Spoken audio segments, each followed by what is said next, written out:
Hi, I'm Chris Bishop and welcome to this CNBC Africa special. We're at the World Economic Forum in Durban and we're here for one of the many breakfasts held around the event. This one today discusses thought leadership. The World Economic Forum on Africa 2017.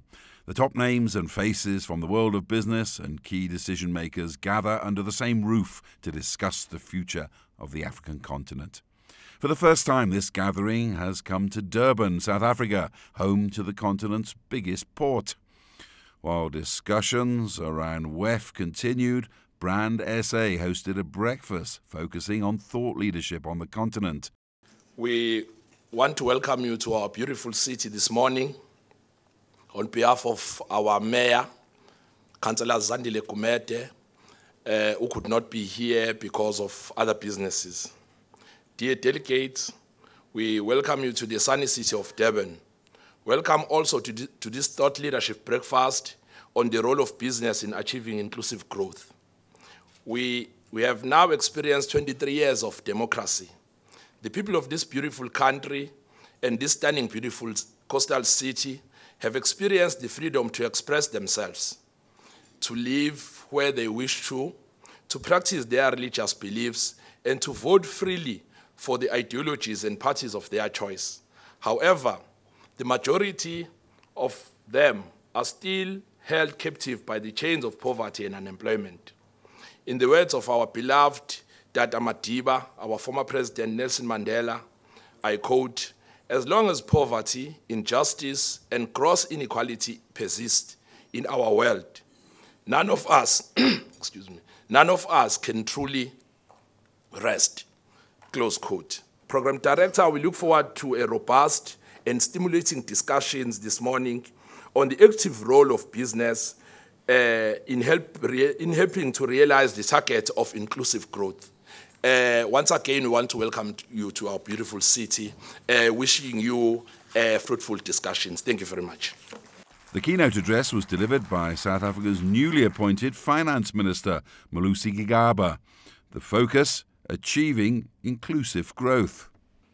The combination of years of underinvestment and exploitation has meant that African roads and railways were mainly designed and built to facilitate transportation of raw materials and resources to markets outside the continent. We need infrastructure which supports industrialization and the beneficiation of minerals. We need social infrastructure to support a globally competitive education system, such as schools, universities, and housing for students. The consequences of poor infrastructure have been devastating. Intra-African trade is shockingly low at approximately 11%, whereas intra-Asian and North American trade is both at 40%. Intracontinental trade in Europe sits at an impressive 60%. In the spirit of the WEF theme, we need responsive leadership because it is mainly our people that have not benefited from the decades-long global trade expansion. Rather, narrow and special interests have prevailed over national interests. Society has become increasingly fragmented and frustrated. Corruption is robbing society of critical service delivery resources. Leakage through illicit financial flows to other parts of the world also robs the continent of its rightful resources. These resources would aid in reducing independence on donor funding and therefore ensure financial self-sustainability. I need to conclude by saying that government must show decisive leadership with regards to inclusive growth and economic transformation.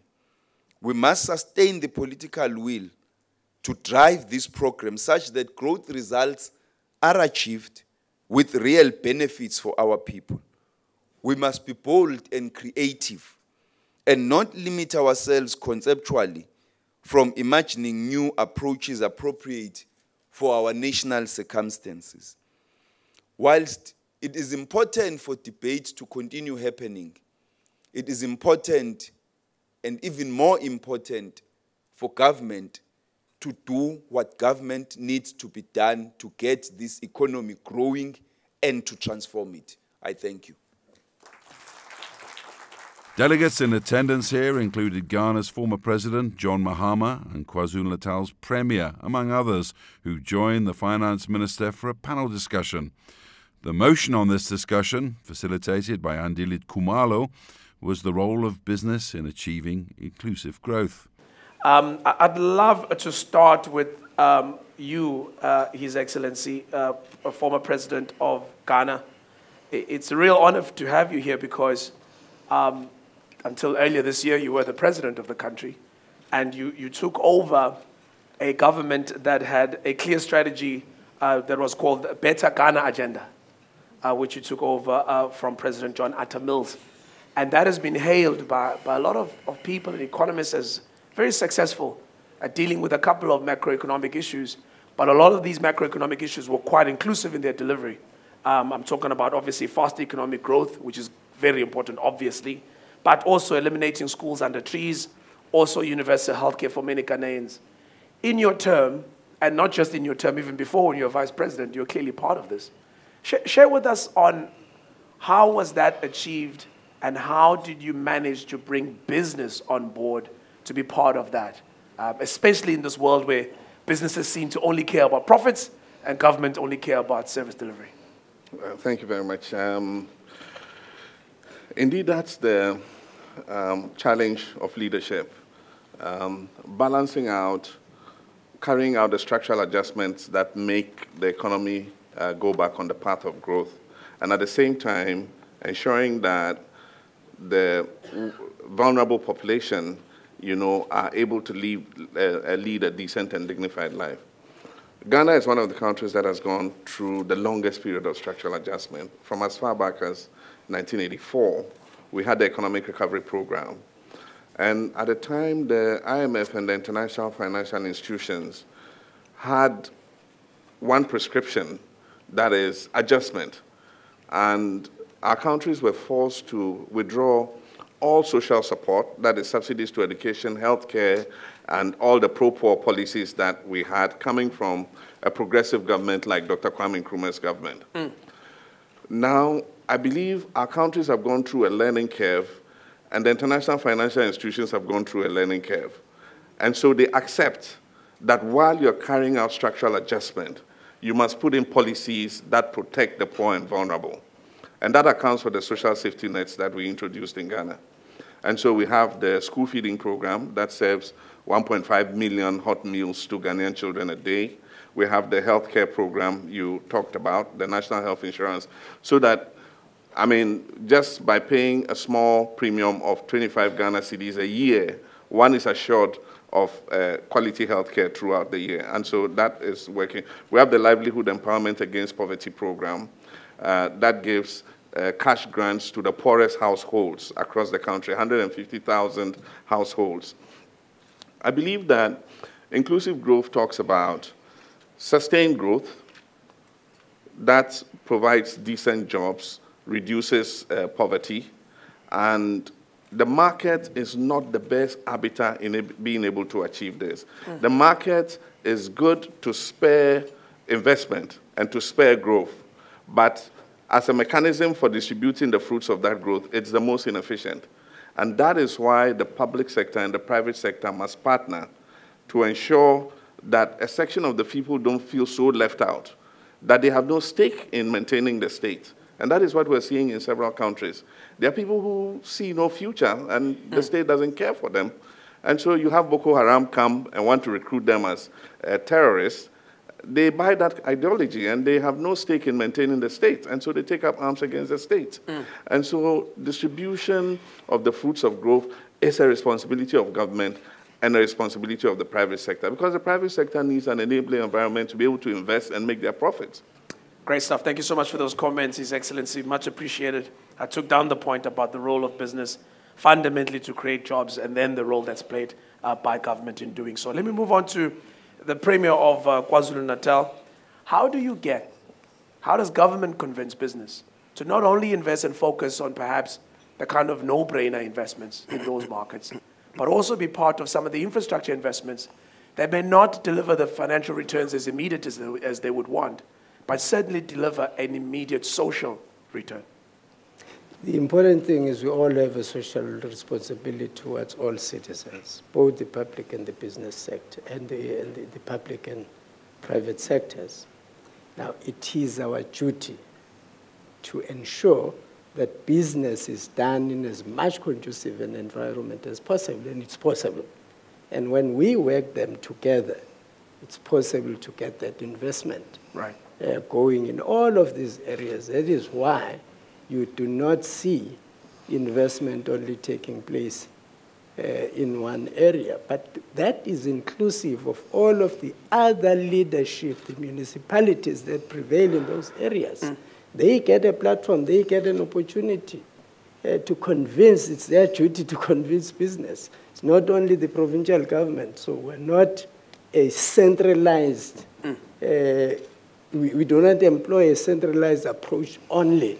We have to also involve leadership at municipal level. But the other area that we have addressed fully is the procurement for redistribution purposes.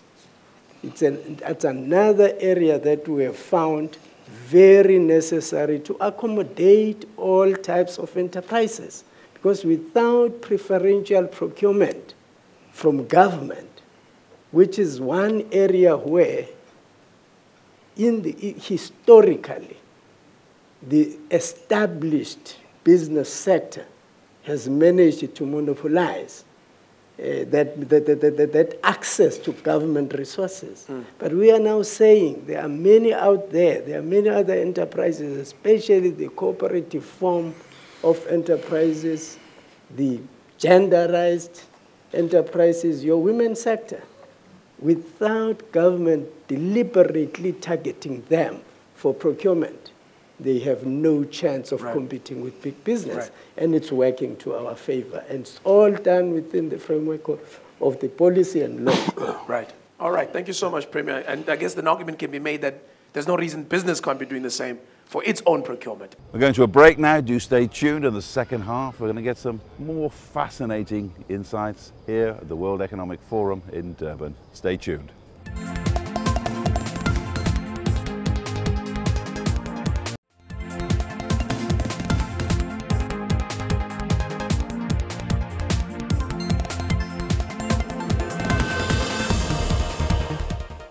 Welcome back. We're at the World Economic Forum in Durban. We're here for a breakfast with the theme of thought leadership.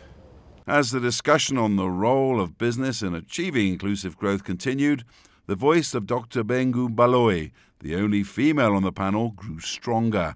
Dr. Baloyi, you are in the development space. You run your own business and consult in this, and also serve on the board of the Development Bank of South Africa. So you are clearly an expert in that field. Let's talk about your view of the role of business, particularly insofar as it relates to those that are in the rural communities. Thank you very much. I think you will understand that my view is going to be obviously very different. And as I sit here, I'm thinking, if we would have everything as it is, policy, everything else, and have some shift in our mindsets, without changing any policy in government, without increasing any budgets, without anything, if there could be a shift in our mindsets, in our spirits, in our emotions, in the way we see things in our value system, there would be a huge difference in the lives of people. I often feel very challenged. I've done a lot of studies in governance and everything, and I'm the kind of person that's not good at speaking. I just go out there and do stuff. And so I'm coming from that angle. And I've seen things, a lot of stuff, lives change from no budget at all. So that's why I'm saying, and I'm speaking from experience of many years. And so this is why, for me, this whole, this I had to just refer to me because that's the case study I know. But so the point I'm making is that government will keep being challenged and criticized By business, business sometimes is like the spoiled brat who always asks for, give me this, give me that, give me that, if you don't, and a spirit of entitlement. And yet when you go to business and ask, obviously, I feel this is not an umbrella thing, because I wanted to say at the beginning, should we talk about people in business? Because I want to highlight the person behind the business. The mindset, the spirit, the soul, the values of that person. So you're not talking about everybody else being that, but on the main, government has this thing of business of blaming government. Create an enabling environment for us, and so forth. And government does that. And guess what happens? Whether we're talking about social grants, we're talking about anything, then the issue of profit. What's in it for me? Right. Entitlement. Right. Because I know we've been through all the doors of most governments, and they'll tell you, this is my business. I don't have to do this. During 1994, they'll tell you, you go to Mandela and ask for money. You go to a government. People will be very arrogant. I'm talking, where we're coming from in this country. Right. So I'm talking about the majority of that, shall I say species or whatever. I know we're all species. Yeah. So there's that. You can say black people, white people. It's okay. Oh, okay, yeah. Yeah, and because the truth is things are still there. Yes. Things haven't shifted. And the point, this is why if I had a choice, I would address the contextual issue in our history. Because we have inherited, even the books that our kids read are written by people overseas who have never been here. So my issue is that if the very context we're operating in, the very principles and systems and philosophy of business is not typical African.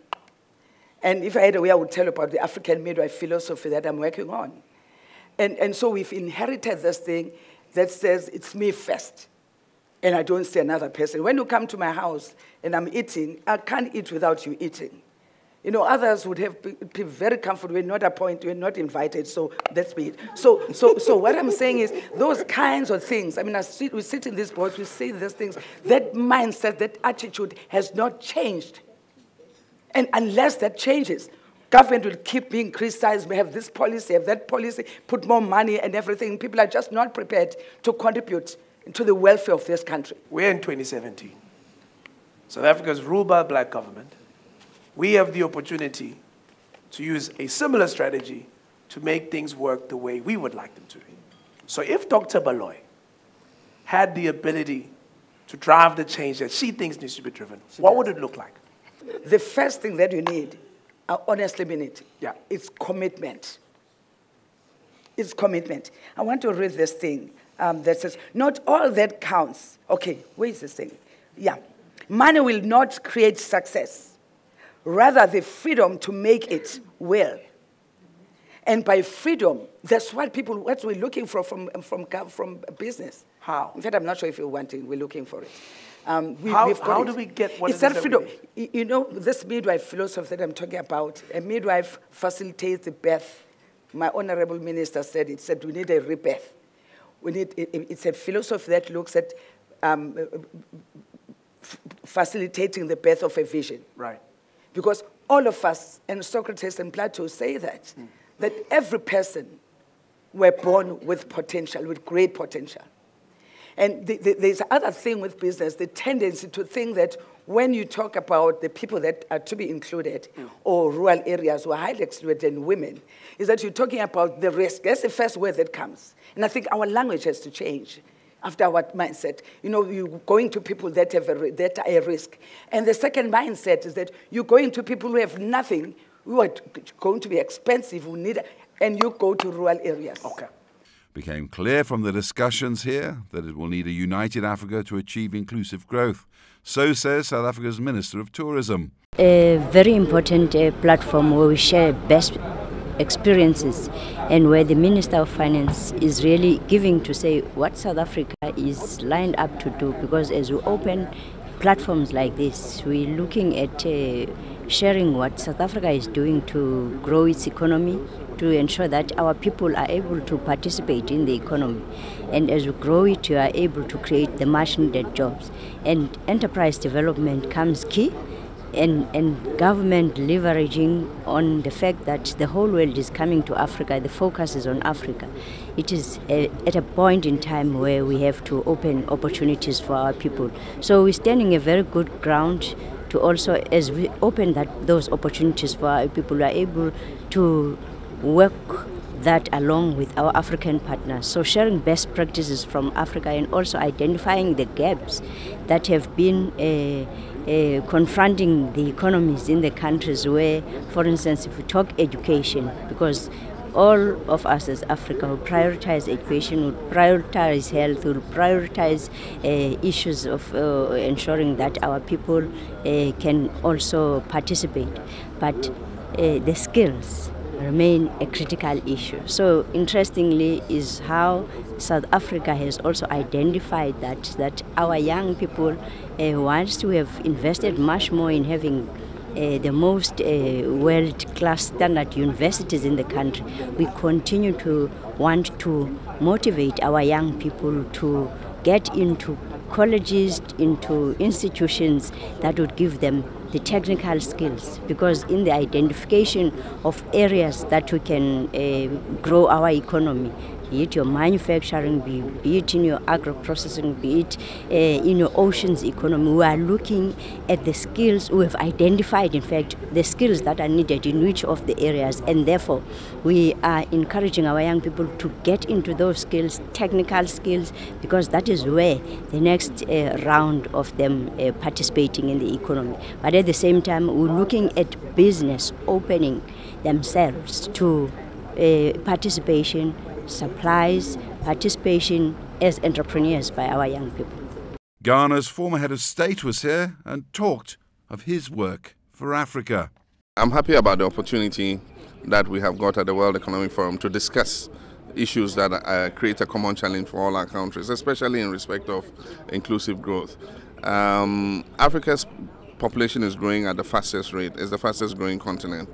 And we've said that it's an advantage because it gives you a virile young workforce. But at the same time, if it is not growing in a sustainable manner to create the kind of jobs that we need for young people, then it means that it's going to be a time bomb and it could be a potential problem for us. How we are able to distribute the fruits of growth along the chain where everybody feels that he is a part of the state and that the state cares about them is going to be critical going forward.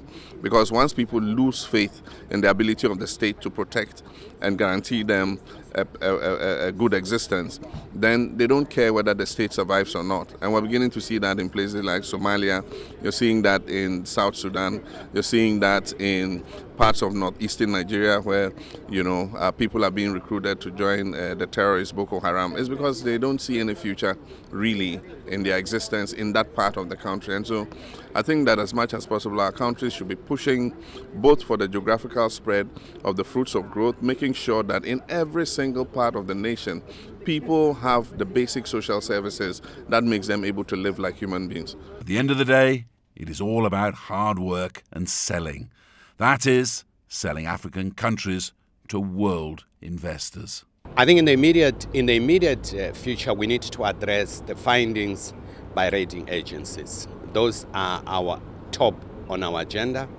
What led to us to be downgraded? We need to address those issues, and we need to be seen to be addressing those issues to get out of this downgrade. I think this everybody's concerned now. Not only from government side, business is concerned about that. The civil society is concerned that we need to address these issues. So I think we're unanimous as South Africans that we need to be seen to address things that led to our downgrade. Addressing what led us to be downgraded is fundamental. It's the number one, the number two, and the first priority of what we need to do across the board. Business, government. I think during this WEF Africa here, we're going to be projecting our strategies moving forward. How do we keep on making this country attractive? How do we keep on instilling fiscal discipline? How do we limit our spending as government? And how do we manage the fiscus moving forward? I think The government has come up with a policy framework with respect to that during the last budget speech by the Minister of Finance. And I think the government is committed to implementing those issues and would like to urge all South Africans to work with the government and everybody in implementing those ideas, creating jobs and dealing with the question of unemployment, growing the economy. Different people are projecting that we may grow by about 1.7 next year. So we need to put our best foot forward to ensure that we grow the economy. Well, that's all from this CNBC Africa special here at the World Economic Forum in Durban. From me, Chris Bishop, it's goodbye.